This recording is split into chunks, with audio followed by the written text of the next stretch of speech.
그러면 맨 처음에 금액가 3억 4천에서 1억 4,200까지 총 거의 지금 2억을 아끼게 되는 상황이 된 겁니다. 그죠? 세금은 2억이나 아낄 수 있어요. 자.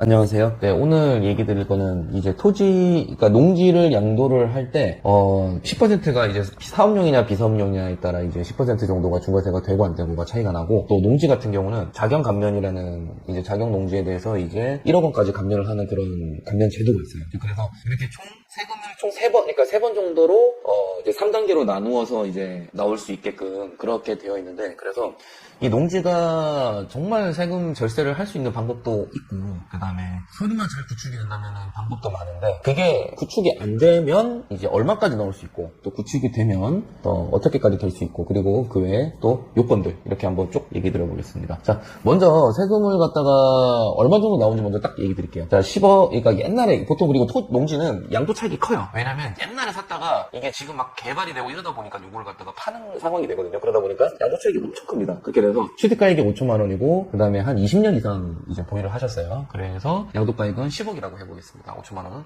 그럼 양도 차익은 이제 9억 5천이고, 장기보유 특별공제 2억 8,500이고, 과세표준은 그러면 6억 6,250만 원 이렇게 나옵니다. 자, 이렇게 나오는데, 만약 10% 중과세 받게 된다. 서류가 준비가 안 됐고, 비과세가 비사업용 토지로 됐다. 그렇게 되면 52%로 들어가서 양도세 3억 856만 원 나오고, 지방세 3,085만 6천 원 이렇게 나와서 합계가 3억 3,941만 6천 원 이렇게 나옵니다. 그러면 총 거의 3억 4천만 원 이렇게 나오죠. 그리고 이제 만약에 이제 그게 아니라 이제 비사업용 토지는 아니에요. 그러니까 사업용 토지는 맞습니다. 사업용 토지를 인정을 받으면 똑같이 아까 과세표준은 6억 6,250만 원에서 이제 세율이 이제 42%로 들어가고, 그 다음에 양도세가 2억 4,231만 원, 지방세가 2,423만 1,000원, 그리고 합계가 2억 6,654만 1,000원 이렇게 나오고, 자, 여기에서 만약에 감면 1억 원까지 다 받을 수 있게 됐습니다. 그러면 아까 2억 4,231만 원에서 1억을 빼니까 1억 4,231만 원까지만 이제 양도세가 나오게 됩니다. 그러면 맨 처음에 금액가 3억 4천에서 1억 4,200까지 총 거의 지금 2억을 아끼게 되는 상황이 된 겁니다. 그죠? 세금은 2억이나 아낄 수 있어요. 자, 그럼 이렇게 되려면 먼저 두 단계로 생각해야 되는데,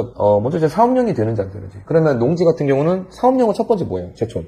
인접 지역에 있거나 같은 시군구에 있거나, 그리고 인접 지역에 있거나, 그리고 30km 이내 직선거리 그렇게 살고 있어야 되고, 양도인이. 그리고 두 번째가 사업용으로 사용해야 되는데, 전체 기간의 사용 기간이 최근 3년 중에 2년 또는 최근 5년 중에 3년, 그리고 전체 기간 중에서 60%, 그리고 절반 이상을 이제 작용을 해야 돼요.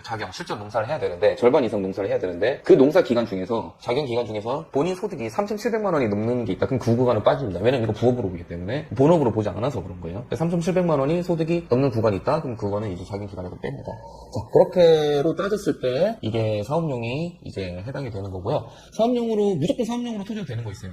직계 정비소, 그러니까 피상소임이 8년 이상 이제 농지에도 제촌을 하면서 작용을 한 농지를 상속받게 되면, 그렇게 되면은 요거에 대해서는 이제 사업용으로 인정받을 수 있습니다. 그렇게 되고, 그 다음에 이제 8년 이상 이제 직계종속인의 배우자한테 증여를 받게 되면, 그러면 그것도 이제 사업용 인정받을 수 있고요. 네. 이 정도로 이제 우선 볼 수 있을 거예요. 그 외에 뭐 종중 농지도 있고 이렇게 되어 있는데, 이 부분은 다른 얘기니까. 자, 그러면 이렇게 되면 아까 말한 것 같이 대략 2억 6,600, 3억 4천 이 정도 이렇게 차이가 나니까,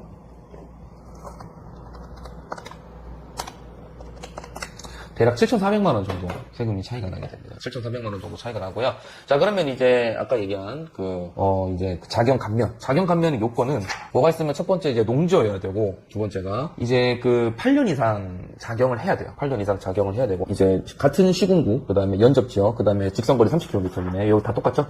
그 다음에 아까 또 경작기간에서 빼는 거 이제 3,700만 원 소득이 넘는 구간 있는 거 다 빠지고, 근데 상속받은 농지 같은 경우도 피상속인이 취득한 날짜부터 합칠 수 있어요. 자, 이거는 어떻게 되는 거면, 2011년 1월 1일 이후로 양도를 하게 되는 경우는, 상속인이 상속받은 농지를 1년 이상 계속해서 경작을 하는 경우, 그러니까 상속인이 경작을 하는 경우, 두 번째는 상속 기실로부터 3년 이내 농지를 파는 경우. 자, 이렇게 되면은 이제 요거에 대해서 이제 자경감면 1년을 1억을 받을 수 있습니다. 자, 그런데 이게 자경은 사실 받으려면은 서류가 정말 많이, 농주원부부터 경영체 서류라든지, 그 다음에 그 각종 그거를 했던 증거 자료들이 있잖아요. 그러니까 이렇게 비료를 샀다거나 이런 증거 자료, 이런 것들로 보고, 그 다음에 인후보증서 이런 것들을 통해서 8년 이상 자경을 했다라는 걸 이제 세무사에 증거 자료를 제출해야 됩니다. 그래서 그거 자료가 꼭 있어야 자경감면까지 받을 수 있어요. 엄청난 절세 효과를 누릴 수 있으니까 확인해서 한번, 그리고 상담 신청 주시면 제가 도와드리겠습니다. 감사합니다.